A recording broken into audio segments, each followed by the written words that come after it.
दोस्तों नमस्कार। उम्मीद है आप अच्छे होंगे। आज मैं आपको नॉन पीएलवी यानी non productivity linked bonus, Hindi में इसे गैर उत्पादकता लिंक्ड बोनस कहते हैं, इसके बारे में बात करूंगा। समझाऊंगा कि यह होता क्या है और इसका कैलकुलेशन कैसे करते हैं। जैसा कि भारत सरकार के डीओई यानी डिपार्टमेंट ऑफ एक्सपेंडिचर के फिनमिन का ज्ञापांक 29/9/25 को निकल चुका है और इसके मुताबिक जो एम्प्लॉई हैं सेंट्रल, उनको बोनस दिया जाना है। गैर उत्पादकता से जुड़े जितने भी एम्प्लॉई होंगे उनको यह बोनस दिवाली के आसपास मिलने की संभावना है। तो पहले तो यह समझ लीजिए कि बोनस होता क्या है। तो बोनस त्योहारों के पहले जो सैलरी के अलावे तोहफा के रूप में या गिफ्ट के रूप में या उसको आप उपहार के रूप में जो भी राशि दी जाती है उसको बोनस कहते हैं। 2024-25 के लिए भारत सरकार ग्रुप सी और ग्रुप बी के अराजपत्रित कर्मचारियों के लिए 30 दिन के इसे एडहॉक बोनस भी कहते हैं। तो एडहॉक बोनस की मंजूरी देने के लिए राष्ट्रपति को अवगत करा दी है, यानी राष्ट्रपति के पास अनुमोदन हेतु भेजा गया है और उम्मीद है बहुत जल्द ही यह स्वीकृत होकर के आप लोगों को, केंद्रीय अगर कर्मचारी हैं तो आपको बोनस दिया जाएगा। इसमें केंद्रीय अर्धसैनिक बल, सशस्त्र बल के कर्मचारी भी शामिल होंगे। तो चलिए शुरुआत करते हैं कि एडहॉक बोनस के पात्र कौन कौन होंगे। तो देखिए यहाँ पर मैं लिखा हूँ कि वे कर्मचारी जो 31/3/2025 तक सेवा में थे उन्हें ही 2024-25 का एडहॉक बोनस दिया जाएगा। यानी जो 24-25 तक सेवा में थे उनको दिया जाएगा। और यानी यहाँ पर समझने की बात है कि अगर 24-25 तक सेवा के बाद अगर वे रिटायर हो गए हों या रिजाइन दे दिए हों या एक्सीडेंटल डेथ हो गया हो तो उन्हें भी एडहॉक बोनस दिया जाएगा। इसमें कुछ शर्त है कि कम से कम 6 माह की निरंतर सेवा की हो उन्होंने। अगर उन्हें 6 महीना सेवा करते हुए हो गया होगा तो उन्हें भी अनुपातिक रूप से भुगतान किया जाएगा। 24-25 में 6 महीना से यदि सेवा कम किए हों तो उन्हें एडहॉक बोनस दे नहीं होगा। नेक्स्ट, अगर कोई कर्मचारी माह में, अब मान के चलिए कि भुगतान होगा तो अनुपातिक भुगतान कैसे होगा। अगर कोई कर्मचारी मान के चलिए कि 9 माह 22 दिन सेवा दिया हो तो उसे अनुपातिक जो भुगतान किया जाएगा वह नज़दीक के महीनों में किया जाएगा। यानी अगर 9 माह 22 दिन सेवा दिए हों तो उन्हें 10 माह का भुगतान किया जाएगा।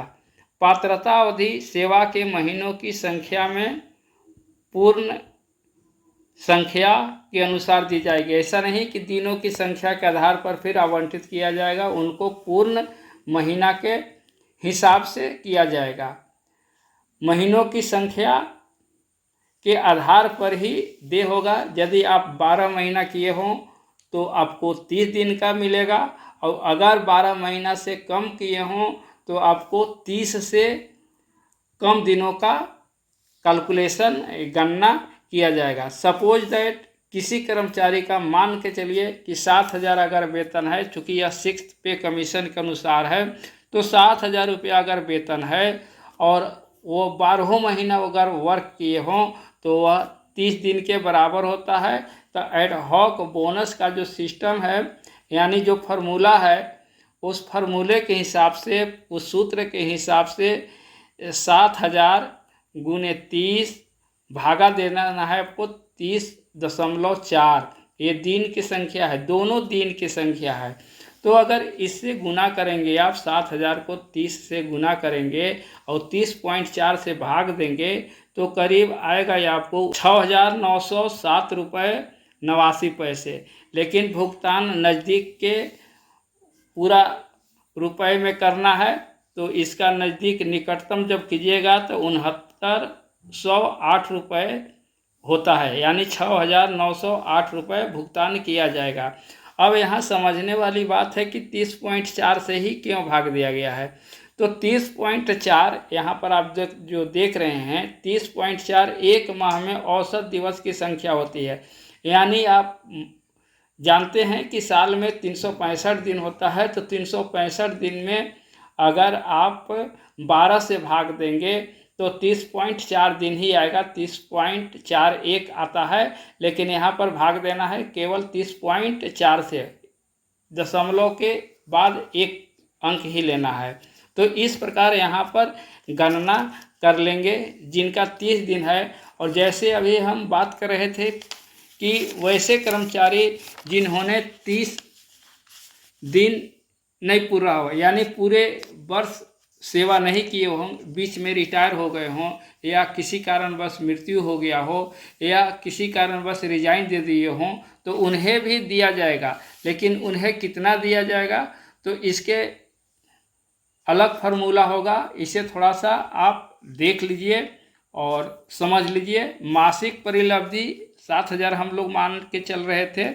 भुगते दिवस की संख्या यहाँ हो जाएगा 30/12 गुना 10 महीना, यानी 30 दिन हो गया, यानी एक साल में 30 दिन का। और आपको उससे 12 से भाग देना है, 12 महीनों की संख्या हो गया। और कितने महीना काम किए हैं यहाँ पर 10 महीना।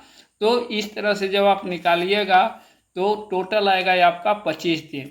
और एड हॉक बोनस के फार्मूला में जब आप इसे बैठाएंगे यहाँ पर 7,000, तो दिवस की संख्या कितना हो गया 25, तो यहाँ लिखेंगे 25/30.4। इस तरह से यहाँ पर आप देख सकते हैं कि 5700 यानी 5,756.57 रुपये होते हैं। तो यहाँ पर एडहॉक बोनस जो उनको बनेगा वो 5,757 रुपये भुगते होगा। अब तीसरा तरह के शर्त देख लीजिए कि वैसे कर्मचारी जो सप्ताह में 6 दिन कार्यालय में काम करते हों, जैसे संडे क्लोज होता है जिनका, उनकी बात मैं कर रहा हूं।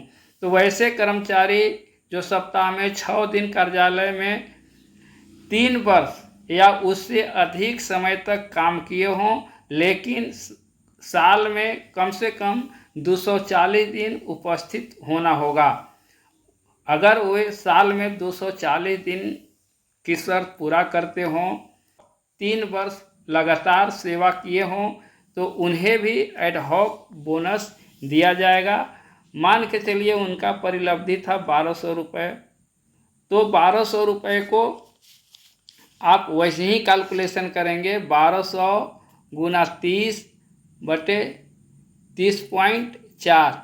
जब इससे आप भाग देंगे तो 1,184.21 यानी उनका भुगतान होगा। 21 पैसे को छोड़ देना होगा, इग्नोर करना होगा, और उनका भुगतान होगा 1,184 रुपये।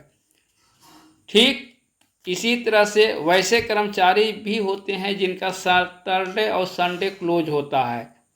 तो जिनका सैटरडे और संडे क्लोज होता है, यानी वे सप्ताह में 5 दिन ही कार्यालय में उपस्थित हुए हों, तो उनको भी कम से कम 3 वर्ष तक लगातार सेवा करना होगा। साथ ही एक वर्ष में कम से कम 206 दिन वे कार्य किए हों, तो वैसे एम्प्लॉय को भी एडहॉक बोनस दिया जाएगा, यानी वे भी पात्र होंगे एडहॉक बोनस के।